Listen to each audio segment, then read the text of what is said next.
Assalamualaikum warahmatullahi wabarakatuh.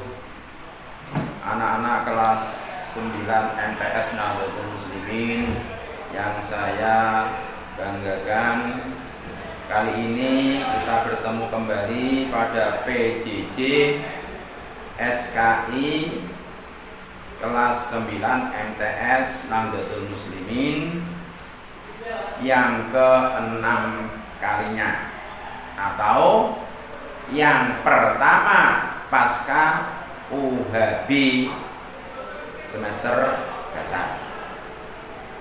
Anak-anak yang saya sayangi, mudah-mudahan saat ini kalian tetap dalam keadaan sehat walafiat, jauh dari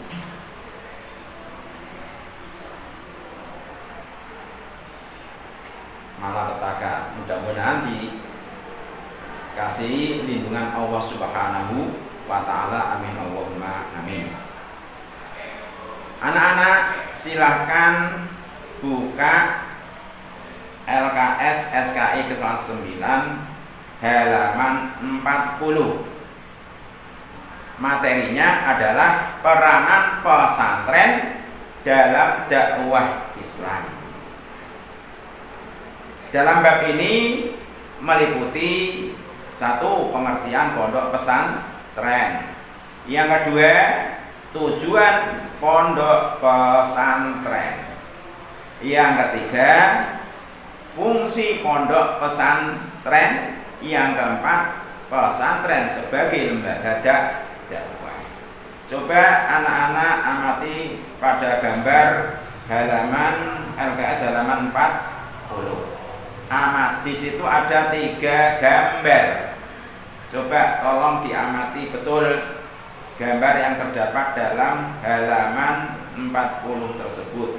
Itu ada hubungannya dengan judul tersebut, pondok pesantren, peranan pondok pesantren.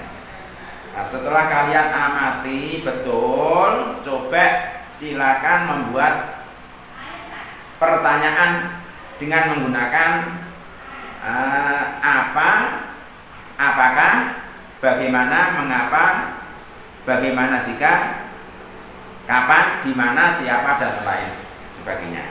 Itu bisa dilihat dalam halaman 41. Ini kalau kita amati gambar tersebut, pasti ada hubungannya dengan materi tersebut. Coba buatlah pertanyaan menggunakan apa. Kira-kira apa? Bisa nggak? Nah, coba. Nah, ini contohnya, misalnya ini saya beri contoh. Apa diisi pertanyaannya apa? Apa gambar yang pertama itu? Nah, ini bisa dilihat dalam gambar tersebut. Kira-kira apa gambar pertama yang terdapat pada halaman 40? Coba ditebak jawabannya. Tentu ada hubungannya dengan bab tersebut. Kira-kira apa? Nah, ini ya saya tuntun. Gambar itu adalah jawabannya gambar bentuk pondok pesantren tradisional. Ya, pondok zaman dulu itu masih tradisional, masih sederhana seperti itu. Nah, itu jawabannya yang tepat seperti itu. Kemudian yang kedua, nah ini, apa gambar yang kedua tersebut? Kira-kira apa? Ini ada perbedaan antara gambar pertama dengan gambar yang kedua. Kalau gambar yang pertama adalah bentuk pondok pesantren tradisional atau masih sederhana bentuknya. Apa gambar yang kedua tersebut? Kira-kira jawabannya apa? Yaitu gambar pondok pesantren yang sudah mengalami apa? Perkembangan dan kemajuan. Nah, ini sudah mulai apa? Bentuknya sudah bagus, bertingkat 3, lantai 3. 1, 2, 3. Kemudian apa gambar yang ketiga? Ini juga masih gambar bentuk pondok pesantren. Jawabannya apa? Apa gambar yang ketiga itu? Kira-kira jawabannya apa ya? Yaitu gambar bentuk pondok pesantren modern yang sudah mengalami apa? Ya di bidang fisiknya ya sudah modern, kemudian perkembangannya juga sudah mengalami apa? Modern. Jadi sama-sama pondok pesantren. Cuma yang pertama masih tradisional, masih sederhana. Yang kedua sudah mengalami perkembangan, sudah dibentuk berlantai 3. Yang ketiga sudah bentuknya sudah seperti apa? Gedung bertingkat berapa itu? Nah ini sudah ini. Jadi sekarang sudah banyak terdapat pondok pesantren yang bentuk gambarnya seperti itu ya, berlantai sampai ada yang ke 5 dan seterusnya.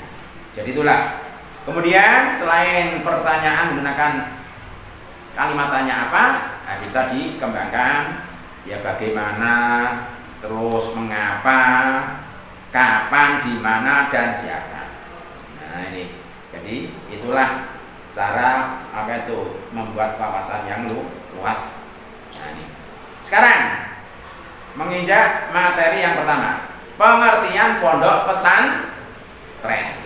Istilah pondok pesantren atau disingkat ponpes, pondok pesantren. Istilah pondok pesantren ini terdiri dari 2 kata, yaitu kata pondok dan kata pesantren. Artinya beda kata pertama dengan kata yang kedua. Pondok artinya tempat tinggal atau rumah sederhana yang terbuat dari bambu atau kayu. Itulah pengertian pondok. Ada juga yang mengatakan bahwa pondok itu berasal dari bahasa Arab fundukun. Nah, itu fundukun, yaitu berarti asrama, artinya asrama. Sedangkan kata pesantren itu artinya lembaga pendidikan yang fokus mengajarkan ilmu-ilmu diniyah, ilmu-ilmu agama dengan metode non-klasikal, tidak menggunakan kelas-kelas seperti yang terdapat dalam sekolah umum. Di pondok pesantren terdapat seorang tokoh kiai atau ulama atau ustadz. Nah, ini yang mengajarkan materi agama berdasarkan kitab-kitab yang ditulis dalam bahasa Arab. Nah, kitab-kitab itulah terkenal dengan sebutan kitab kuning. Kitab kuning, kitab gundul sama, kitab kuning, kitab gundul sama. Sedangkan para santri yang belajar tidak pulang ke rumahnya, melainkan tinggal menetap di pondok pesantren tersebut. Istilah pondok pesantren yang populer di Pulau Jawa, itu kalau di Pulau Jawa rata-rata menyebutnya pondok pesantren. Lain lagi kalau di Sumatera itu sebutannya bukan pondok pesantren. Ya, di Aceh misalnya itu pondok pesantren itu sebutannya apa? Dayah, Rangkang atau Manuasa. Itu kalau di Aceh. Lain lagi kalau di Sumatera Barat, Minangkabau. Itu sebutannya pondok pesantren adalah Suro. Nah, ini. Jadi sebutannya beda-beda. Kalau di Jawa namanya pondok pesantren, kalau di Aceh namanya Manuasa atau Dayah atau Rangkang. Kalau di Sumatera Barat namanya Suro. Itu sebutan pondok pesantren. Kemudian suatu tempat itu dapat dikatakan sebagai pondok pesantren jika setidaknya minimal ada 5 unsur. Nah, paling tidak harus ada 5 unsur. Bisa dikatakan tempat itu disebut sebagai pondok pesantren. 5 unsur itu apa? 1, ada kiainya yang mengasuh atau ulama. atau ustad. Yang kedua, ada asramanya, yaitu pondoknya. Yang ketiga, ada masjid. Yang keempat, ada santrinya yang mengaji, yang belajar. Yang kelima, ada kitab-kitab klasikal berbahasa Arab sebagai bahan pembelajaran. Kita bahas satu persatu. Unsur yang pertama, ada kiainya. Pondok pesantren itu, tempat itu bisa dikatakan pondok pesantren jika ada kiainya, yaitu ulama yang mengajar. Jadi seorang kiai ulama itu merupakan unsur yang paling penting suatu pondok pesantren. Seorang kiai atau ulama ibaratnya itu jantung dalam sebuah pondok pesantren. Seorang kiai ya berperan sebagai pendiri ya, pengelola, kemudian pengasuh, pemimpin pondok. Bahkan bisa juga pemilik sebuah pondok pesantren. Seorang kiai dapat mengatur perkembangan dan kelangsungan kehidupan suatu pondok pesantren dengan keahlian, kedalaman ilmu dan keterampilannya, sehingga segala sesuatu terletak pada kebijaksanaan daripada kiai atau ulama tersebut. Kemudian unsur yang kedua itu ada pondoknya, ada asramanya. Nah, asrama atau pondok itu apa? Yaitu tempat tinggal bagi para santri dan menjadi pembeda dengan sistem pendidikan tradisional di masjid-masjid di kebanyakan negara-negara Islam di lainnya.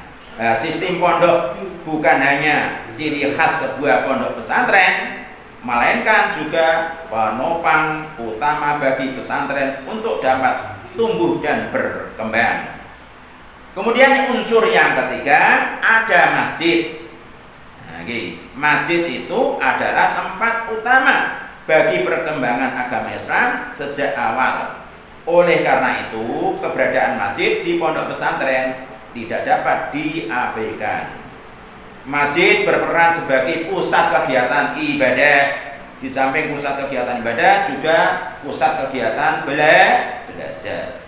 Nah, kegiatan yang dilakukan di masjid itu, di masjid pesantren, antara lain seperti sholat berjamaah, zikir, wirid, doa, itikaf, dan juga mengajar pengajian kitab-kitab Islam klasikal. Kemudian unsur yang keempat, ada santrinya. Santri itu sama dengan apa? Orang yang menuntut ilmu, muta'alim. Nah, santri, murid di pondok pesantren. Pada umumnya santri itu dibagi menjadi dua, yaitu satu santri mukim, yang kedua santri kalong. Nah, ini ada istilah ya. Dalam pondok pesantren ada santri mukim dan ada santri kalong. Apa bedanya itu? Santri mukim adalah santri yang berasal dari daerah yang jauh dan tinggal di dalam pondok pesantren, itu namanya santri mukim. Nah, memang ya daerahnya jauh, dia belajar di situ, tinggal di pondok pesantren.